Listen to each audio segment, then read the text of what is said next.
चलिए दोस्तों, आज हम लोग देखेंगे PG semester 3 paper 11 part 2 video है। 5वां टॉपिक हम लोग देखेंगे लोकतांत्रिक विस्तार की लहरें और हालिया प्रवृत्तियां, म्यांमार और नेपाल का अध्ययन। परिचय में हम लोग देखते हैं लोकतंत्र का विस्तार एक सतत प्रक्रिया है जो समय समय पर विभिन्न देशों में राजनीतिक, सामाजिक और आर्थिक परिस्थितियों के अनुसार विकसित होती रही है। लोकतंत्र के प्रसार को आमतौर पर 3 प्रमुख लहरों में देखा जाता है। हाल की दशक में कई देश ने लोकतंत्र को अपनाया, लेकिन कुछ देश में यह अस्थिरता हुआ है। म्यांमार और नेपाल इसके प्रमुख उदाहरण हैं, जहां लोकतांत्रिक परिवर्तन हुए लेकिन विभिन्न चुनौतियों का सामना करना पड़ा है।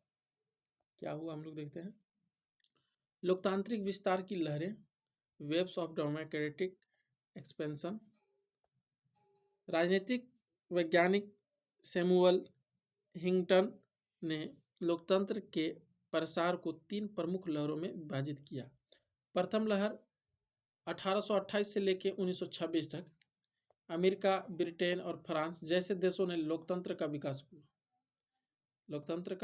हुआ।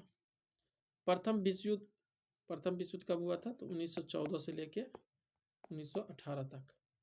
तो प्रथम विश्व युद्ध के बाद कई देशों में लोकतंत्र मजबूत हुआ। द्वितीय लहर 1945 और 1962 के बीच। द्वितीय विश्व युद्ध के बाद फासीवादी और औपनिवेशिक शासन का अंत हुआ। भारत, घाना, इंडोनेशिया जैसे कई देशों में स्वतंत्रता और लोकतंत्र की स्थापना हुई। तृतीय लहर क्या है? तो 1974 से लेके वर्तमान तक। 1970 के दशक में पुर्तगाल, स्पेन, लैटिन अमेरिका और पूर्वी यूरोप के देशों में लोकतंत्र का विस्तार हुआ। 1990 के बाद कई अफ्रीकाई और एशियाई देश ने लोकतांत्रिक प्रणाली अपनाई। हालांकि 21वीं सदी में लोकतंत्र के समक्ष नई चुनौतियां उभर रही है। कई देश में लोकतांत्रिक मूल्यों का ह्रास हुआ है और अधिनायकवादी प्रवृत्तियां बढ़ी है। मतलब कहने का मतलब क्या है कि लोकतांत्रिक मूल्यों को ह्रास हुआ है, लोकतंत्र की अवहेलना हुआ है। और अधिनायकवादी मतलब तानाशाही शासन प्रवृत्ति ली है।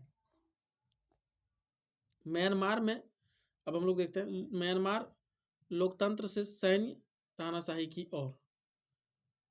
लोकतांत्रिक विकास, ठीक है। म्यांमार में 2011 में सैन्य शासन से लोकतंत्र की ओर कदम बढ़ाया। जब सैन्य सरकार ने राजनीतिक सुधारों की घोषणा की तो 2015 में हुए चुनावों में आंग सान सू की party national league for democratic (NLD) की जीत हासिल की और लोकतंत्र की ओर बढ़ने की उम्मीद जगी। लेकिन हालिया प्रवृत्ति यह है कि फरवरी 2021 में सैन्य तख्तापलट हुआ और लोकतांत्रिक सरकार को अपदस्थ कर दिया। सैन्य शासन द्वारा प्रदर्शनकारियों और लोकतंत्र समर्थकों पर दमनात्मक कार्रवाई की गई। वर्तमान में म्यांमार एक बार फिर से तानाशाही सरकार के अधीन है, जहां लोकतंत्र बहाली की कोशिशें जारी है। मुख्य चुनौतियां क्या है?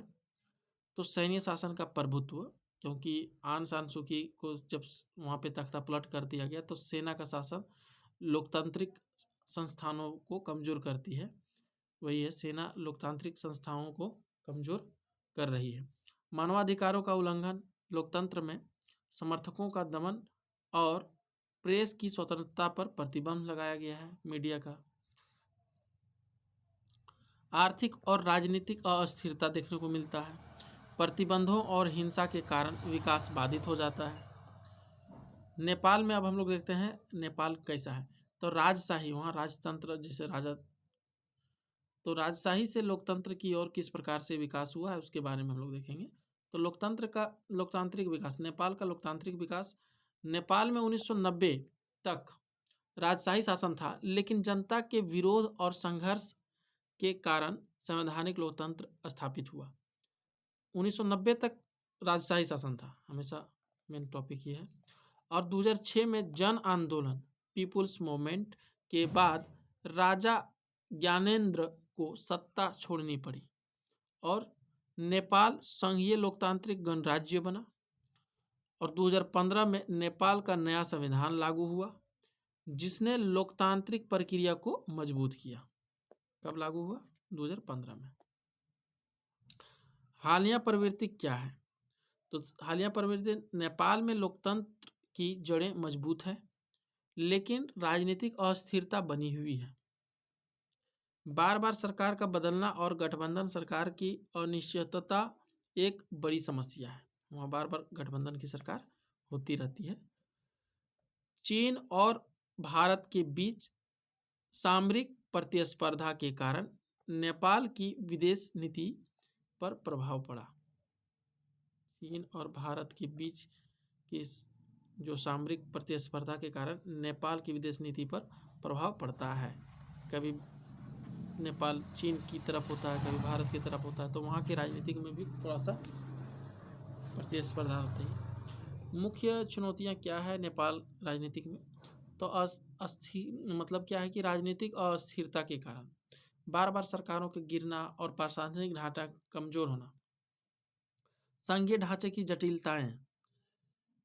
तो नेपाल के संघीय स्वरूप में कई विवाद उभर रहे हैं। आर्थिक चुनौतियां, बेरोजगारी और पलायन जैसी समस्याएं लोकतंत्र को कमजोर कर सकती है। वहाँ पे आर्थिक चुनौतियां, जब पैसा ही नहीं रहेगा तो उसको उस देश का बेरोजगारी और वहाँ के लोग पलायन दूसरे देशों में जरूर ही करेंगे, और ये समस्या सबसे बड़ी लोकतंत्र की होती है। निष्कर्ष यह है कि म्यांमार और नेपाल दोनों देश लोकतांत्रिक सफ़र अलग अलग कर रहा है। नेपाल में लोकतंत्र धीरे धीरे मजबूत हो रहा है, जबकि म्यांमार में यह कमज़ोर पड़ गया है। म्यांमार में कमज़ोर पड़ गया है, और यह दिखाता है कि लोकतंत्र केवल चुनावों तक सीमित नहीं है, बल्कि उसे संस्थागत रूप से मजबूत करना आवश्यक है। लोकतंत्र की सफलता के लिए स्वतंत्र न्यायपालिका, मीडिया की स्वतंत्रता, जनभागीदारी और राजनीतिक अस्थिरता आवश्यक है। ये चीज़ों का आवश्यक होना जरूरी है। चलिए हम लोग 6 पॉइंट में देखते हैं।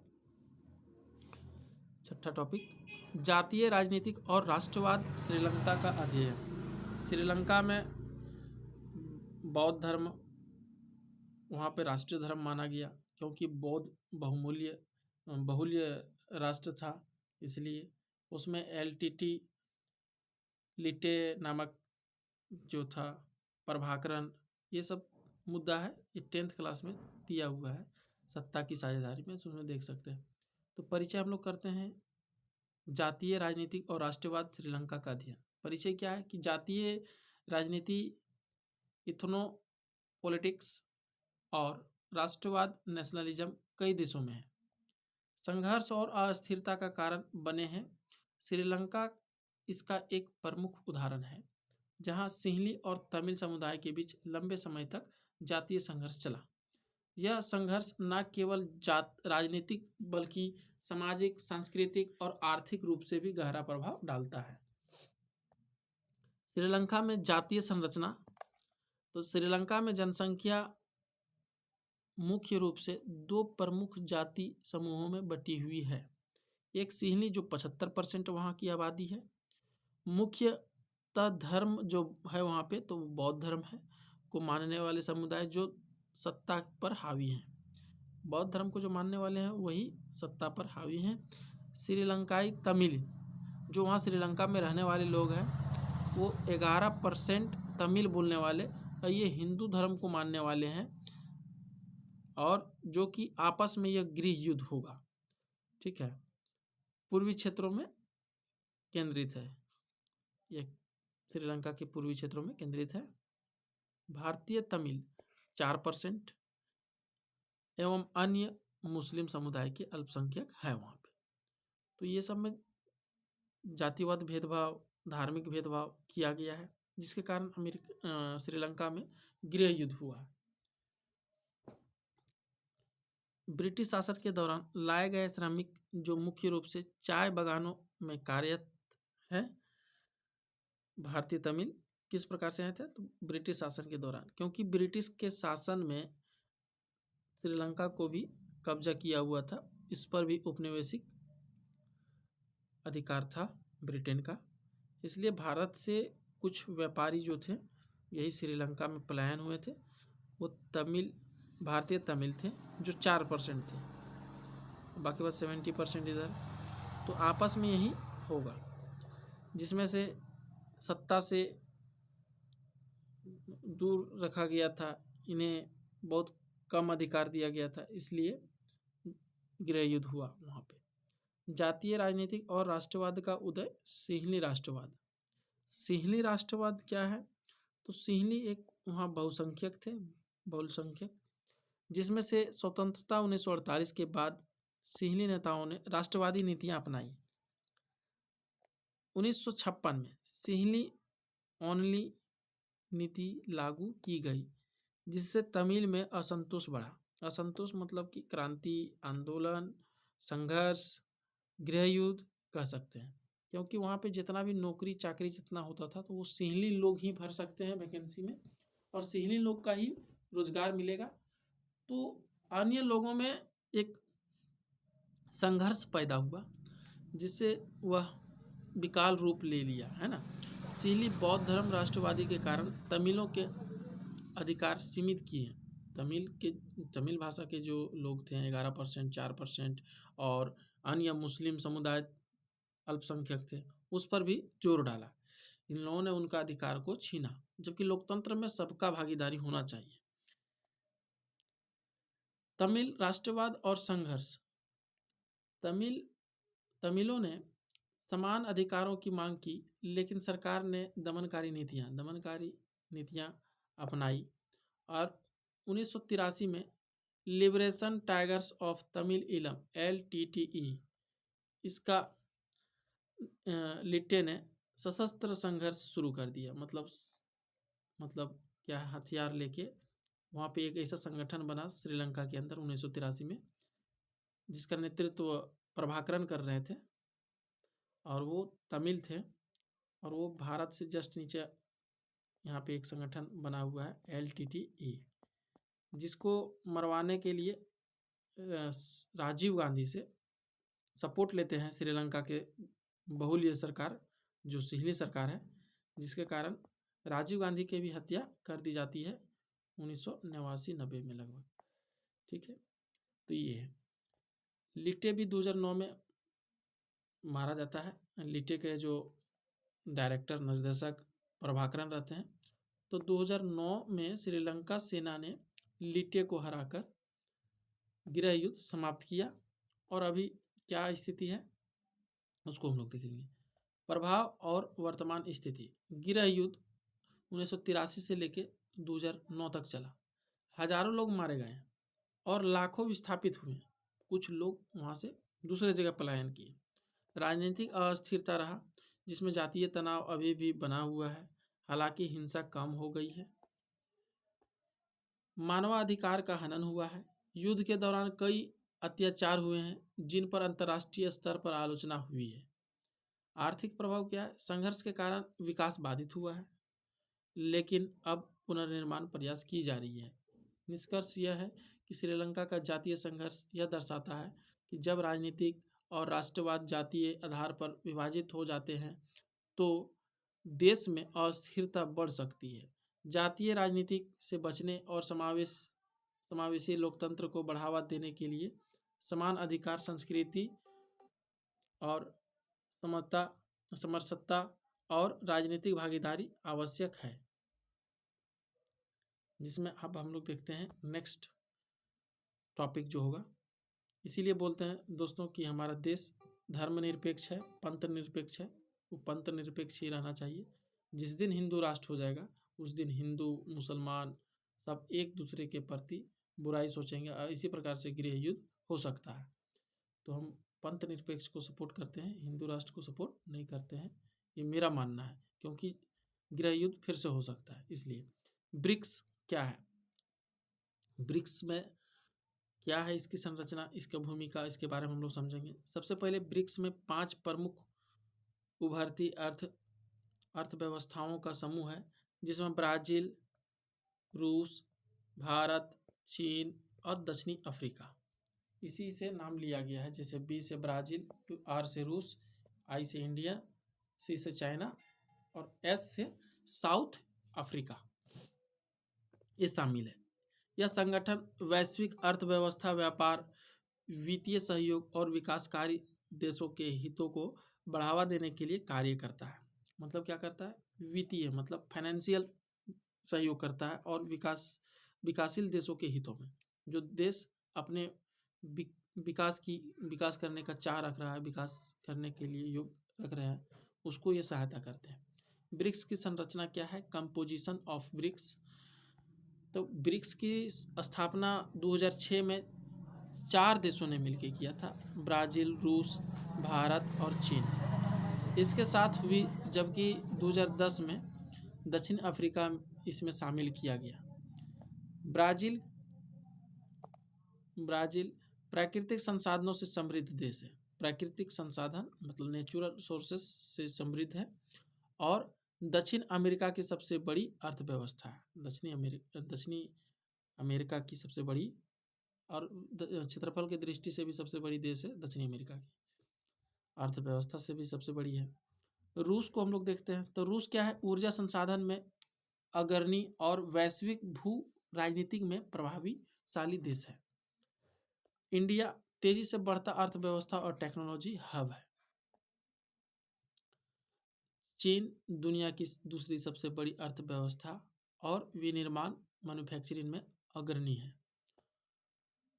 दक्षिण अफ्रीका में अफ्रीकी महाद्वीप की सबसे बड़ी अर्थव्यवस्था और खनिज संसाधनों का केंद्र है।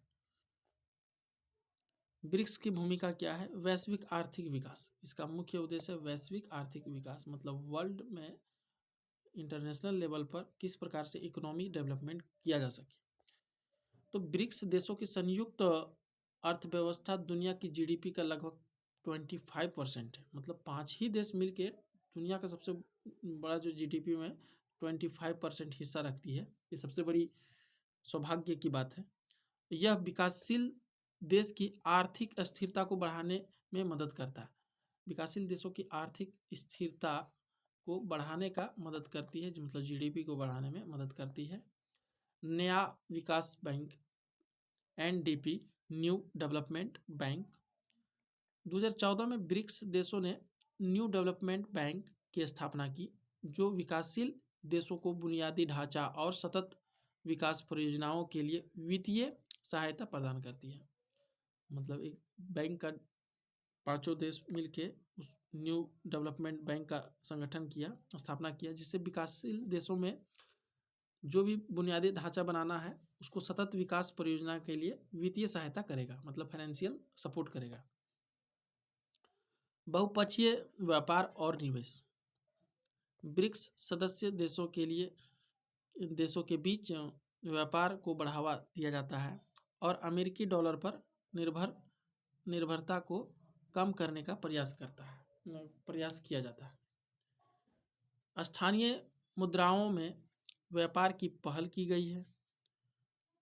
वैश्विक राजनीतिक में प्रभाव, ब्रिक्स संयुक्त राष्ट्र, G20 और अन्य अंतर्राष्ट्रीय संगठनों से विकासशील देशों के हितों की रक्षा करता है। यह पश्चिमी देशों को वर्चस्व को संतुलित करने का प्रयास करता है कि वेस्टर्न कंट्री हमारे ऊपर हावी ना हो, इसलिए हम लोग संतुलित बना के रखते हैं ताकि हम लोग भी अपना आर्थिक रूप से मजबूत हो सके। ये 5 देश का उद्देश्य है, ब्रिक्स का उद्देश्य है। विज्ञान और तकनीकी सहयोग, सदस्य देश आर्टिफिशियल इंटेलिजेंस मतलब आज AI का ज़माना है, साइबर सुरक्षा, आंतरिक अनुसंधान और डिजिटल अर्थव्यवस्था में सहयोग कर रहा है। विज्ञान और तकनीक इन लोगों का सहयोग कर रहा है। सुरक्षा और आतंकवाद विरोध सहयोग। ब्रिक्स आतंकवाद, साइबर क्राइम और जलवायु परिवर्तन जैसे वैश्विक चुनौतियों से निपटने के लिए सामूहिक प्रयास कर रहा है। निष्कर्ष यह है, ब्रिक्स दुनिया की उभरती अर्थव्यवस्थाओं के लिए एक महत्वपूर्ण मंच है जो आर्थिक, राजनीतिक और तकनीकी सहयोग को बढ़ावा देता है। हालांकि सदस्य देशों के बीच कुछ आंतरिक मतभेद है, लेकिन यह संगठन वैश्विक संतुलन, बहुपक्षीय सहयोग, आर्थिक विकास के लिए महत्वपूर्ण भूमिका निभा रहा है। हम लोग लास्ट टॉपिक देख लेते हैं, गुटनिरपेक्ष आंदोलन। ठीक है, नाम NAM। संरचना क्या है? हालिया शिखर सम्मेलन, इसका भूमिका के बारे में पढ़ना है। संरचना, हालिया शिखर सम्मेलन और भूमिका के बारे में। सबसे पहले हम लोग परिचय देख लेते हैं कि गुटनिरपेक्ष क्या है। गुटनिरपेक्ष आंदोलन नॉन अलाइन्ड मूवमेंट यह अंतर्राष्ट्रीय संगठन है जो उन देशों का समूह है जो किसी प्रमुख शक्ति गुट के साथ संरेखित नहीं है। मतलब कोई देश के साथ ग्रुपिंग में नहीं है, उसको हम लोग क्या कहते हैं? गुटनिरपेक्ष आंदोलन कहते हैं। कि हम किसी देश के सपोर्ट में नहीं हैं, हम उससे अलग हैं। जो उन देशों का समूह जो किसी प्रमुख शक्ति गुट के साथ संरेखित नहीं है। इसका उद्देश्य है वैश्विक शांति। मतलब वह चाहता है कि जैसे मान लीजिए कि प्रथम विश्व युद्ध हुआ था तो अमेरिका, रूस, जापान द्वितीय विश्व युद्ध में आया, तो ये चाहता है कि हम किसी भी पक्षपात नहीं करेंगे, हम वैश्विक शांति सुरक्षा स्थापित करना चाहेंगे ताकि वैश्विक शांति और सुरक्षा और विकास की बढ़ावा हो।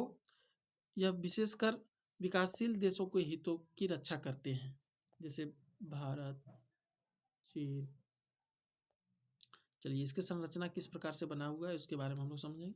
सदस्यता, वर्तमान में नाम में 120 सदस्य देश हैं। लगभग 120 देश जो इसमें जुड़े हुए हैं गुटनिरपेक्षता में। संयुक्त राष्ट्र के बाद सबसे बड़ा अंतर्राष्ट्रीय संगठन। इसके अलावा 17 पर्यवेक्षक देश और 10 अंतर्राष्ट्रीय संगठन भी जुड़े हैं। नेतृत्व क्या है कि नाम का कोई अस्थायी सचिवालय और मुख्यालय नहीं है। इसका नेतृत्व रोटेशन के आधार पर होता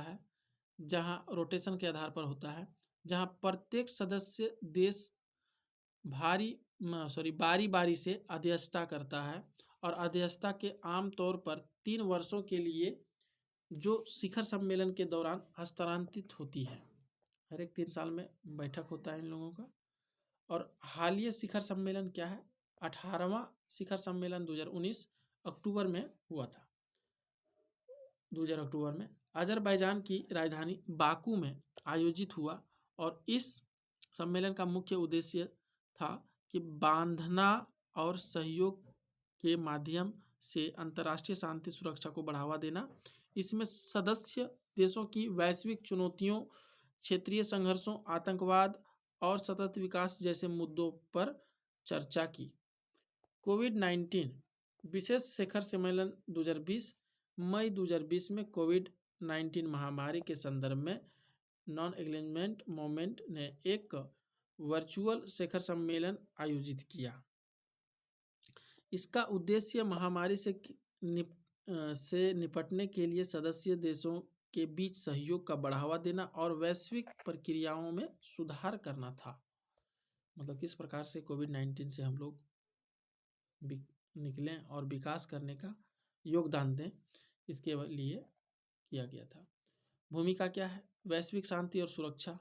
नॉन अलाइनमेंट मूवमेंट ने शीत युद्ध अमेरिका और रूस के बीच, पूंजीवादी और समाजवादी के बीच होता है शीत युद्ध के दौरान और उसके बाद भी वैश्विक शांति को बनाए रखने में महत्वपूर्ण भूमिका निभाई है। यह सैन्य गठबंधनों से दूर रहकर संघर्ष के शांतिपूर्ण समाधान की वकालत करता है। विकासशील देश की हितों की रक्षा, जो भी विकासशील देश है उसकी हितों का रक्षा करता है। नॉन अलाइनमेंट मोमेंट विकासशील देशों की आवाज़ को अंतर्राष्ट्रीय मंचों पर उठाता है, जैसे यूएनओ हो गया और भी कोई संस्था हो गया, G20 हो गया, तो उस समय ये उनकी बातों को उठाने का प्रयास करते हैं। इंजूरिंग की इससे आर्थिक, सामाजिक और राजनीतिक हितों की रक्षा करती है। सतत विकास संगठन सतत विकास लक्ष्यों, सेल्फ डेवलपमेंट ग्लोबलाइजेशन, जो सस्टेनेबल जो है डेवलपमेंट ग्लोबलाइजेशन को प्राप्त करने के लिए सदस्य देशों के बीच सहयोग को प्रोत्साहन करता है। गरीबी उन्मूलन, शिक्षा, स्वास्थ्य, पर्यावरण संरक्षण पर विशेष ध्यान देता है। इसका मतलब क्या है कि सतत विकास, कि हम ऐसा विकास करें जिसमें सारा संगठन, सारा का लक्ष्य भी प्राप्त हो और किसी एक दूसरे के बीच में संघर्ष पैदा ना हो और प्रोत्साहन मिले। गरीबी उन्मूलन, शिक्षा, स्वास्थ्य, पर्यावरण संरचना का विशेष ध्यान हो। वैश्विक चुनौतियों का सामना, नॉन अलाइनमेंट मोमेंट जो है जलवायु परिवर्तन, आतंकवाद और महामारी जैसे वैश्विक चुनौतियों से निपटने के लिए सामूहिक प्रयास को बढ़ावा देता है। ये सब जलवायु परिवर्तन, कहीं सूखा हो गया, कहीं मान लीजिए कहीं फसल नहीं हुआ, तो आपस में ये ऐसा करके रखे हैं कि जैसे हमारे देश से भी बहुत दूसरे देश में गेहूँ जाता है, चावल जाता है, अगर हड़ताल मतलब अकाल पड़ जाता है तो वही है। आतंकवाद जैसे आज हमारे देश के सबसे बड़ा समस्या जो है आतंकवाद, क्योंकि पाकिस्तान के द्वारा बार बार किया जाता है। और महामारी जैसे अभी कोविड महामारी आया था, 100 साल पहले प्लेग आया था, तो ये सब चुनौतियों से लड़ने का, वैश्विक चुनौतियों से निपटाने का सामूहिक प्रयास को बढ़ावा देता है। निष्कर्ष यही है कि गुटनिरपेक्ष आंदोलन ने दशकों से वैश्विक राजनीति में एक महत्वपूर्ण भूमिका निभाई है। यह विकासशील देश के लिए एक मंच प्रदान करता है जहां वे अपने साझा हितों और चिंताओं पर चर्चा कर सके। वर्तमान में वैश्विक परिदृश्य में नॉन अलाइनमेंट मोमेंट मतलब नाम की भूमिका और भी महत्वपूर्ण हो गई है, क्योंकि बहुपक्षीय सहयोग, शांति, सतत विकास को बढ़ावा देने में सहयोग देता है, मतलब योगदान देता है। तो कुल मिला के क्या है कि गुटनिरपेक्ष मतलब यह कहता है कि हम किसी के साथ नहीं होंगे, वैसे लोगों के साथ नहीं होंगे जो गलत अवधारणा को रखते हैं, जो गलत नीति को रखते हैं, दूसरों के प्रति हिंसा सोचते हैं, दूसरे देशों के प्रति युद्ध की संभावना सोचते हैं, तो उसके साथ हम लोग नहीं रहेंगे। हम लोग उन लोगों के साथ रहेंगे जो आर्थिक रूप से कमज़ोर है, जो गरीबी उन्मूलन है, पिछड़ा है, उसको हम सपोर्ट करेंगे और उसके साथ रहेंगे। और हम उन लोगों के साथ, उन देशों के साथ नहीं रहेंगे जो अहिंसा को फैलाएगा। हम उन देशों को पर भी दंडित करेंगे जो देश अशांति फैलाने का कार्य कर रही है, जैसे आतंकवादी संगठन हो गया, उस पर। जैसे जलवायु परिवर्तन हो जाएगा तो उस पर हम लोग सपोर्ट करेंगे, आतंकवादी रहेगा तो उस पर, और महामारी जब फैल जाएगा तो हम लोग वैश्विक स्तर पर चुनौतियों को निपटने का प्रयास करेंगे। ये उद्देश्य है इसका। तो आप लोगों को समझ में आ गया होगा। तो अब मिलते हैं हम लोग नेक्स्ट वीडियो में। तब तक के लिए जय हिंद। अगर वीडियो हेल्पफुल रहा तो लाइक ज़रूर कर दीजिएगा, जिससे हमको थोड़ा मोटिवेट लगे। बाकी बात मिलते हैं नेक्स्ट वीडियो में, तब तक के लिए जय हिंद, जय भारत।